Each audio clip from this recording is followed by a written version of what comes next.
এই জান, তাড়াতাড়ি ব্যাগটা ধরো তো। ওমা, তুমি সকাল সকাল ঘুম থেকে উঠে কোথায় চলে গেলা বলো তো? আমি তো আরে ঘুমের তাড়াতাড়ি থেকে ব্যাগটা তুলে- ধরো না।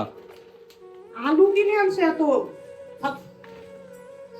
এই তুমি ঈদের গরুর মাংস কিনে আনছো? আরে না, ঈদের গরুর গোশ এখন কিনবো কেন? ঈদের আগের দিন গরুর গোশ কিনবো।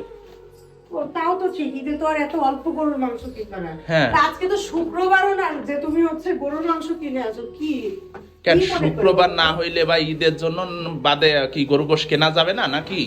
না, তুমি তো আসলে শুক্রবার ছাড়া বাজার করো না। আজকে কি এমন হলো যে হচ্ছে সকাল সকাল উঠে দৌড় দিলা বাজার করতে? আরে বলো না, সেহরি খাওয়ার পরে ঘুমাই গেছি না নামাজ পড়ে, হ্যাঁ। তখন ওই ঘুমের মধ্যে স্বপ্নে দেখতেছি যে আমি আব্বাস হোটেলে গরুর গোশ খাচ্ছি।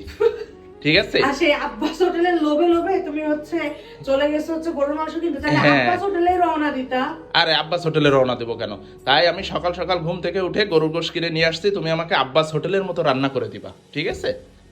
ইস, সব কত আব্বাস হোটেলের মতন রান্না করতে হবে? আমি কি আব্বাস হোটেলের বাবুর্চি যে আব্বাস হোটেলের মতন কষা কষা করে রান্না করব?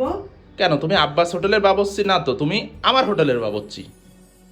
তোমার হোটেল? আরে আমার হোটেল বলতে আমার সংসারের পার্সোনাল বাবুর্চি। ও তাই বলো? হ্যাঁ, সে তোরা ঠিক আছে, তাহলে আমি আমার মতন করে রান্না করতে পারবো। আমি তো আর আব্বাস হোটেলের বাবুর্চির মতন রান্না করতে পারবো না, না, ওই তাই না? আব্বাস হোটেলের মতো কষা কষা করে সুন্দর করে রান্না করবা, ঠিক আছে? চেষ্টা করবো, একটু- জানি না কতটুকু পারবো, কিন্তু আমি চেষ্টা করতে পারি। না সেটা তো অবশ্যই, তবে হচ্ছে গরুর এই। গোশ। কি হয়েছে? এটা কি কাটা আনুনি কেন? ওটা গরুর গোশ, ওটা তুমি বটি দিয়ে কেটে নাও, আর আমি তোমাকে পরীক্ষা করার জন্য যে তুমি কেমন কাটতে পারো সেটুকু, সেই জন্য ওইটা আস্ত ধরে নিয়ে আসছি।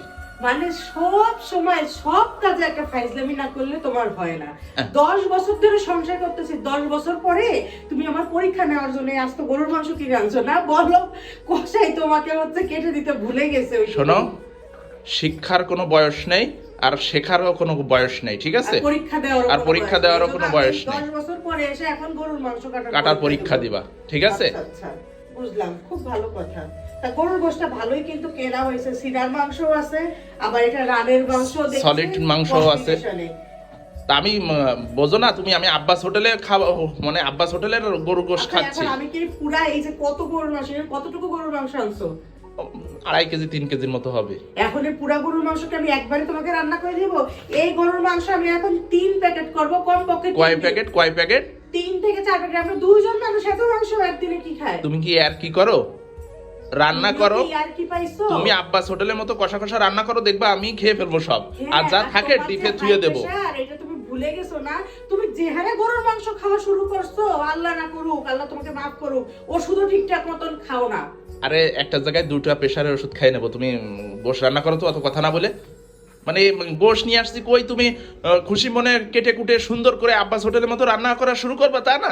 জ্ঞান দিচ্ছ। আমি কি জ্ঞান শোনার জন্য কি গরু গোশ কিনে নিয়ে আসছি নাকি? আচ্ছা, রান্না করতেছি, এরপরে যদি অসুস্থ হও না, তোমার সেবা কে করে আমিও দেখবো। আচ্ছা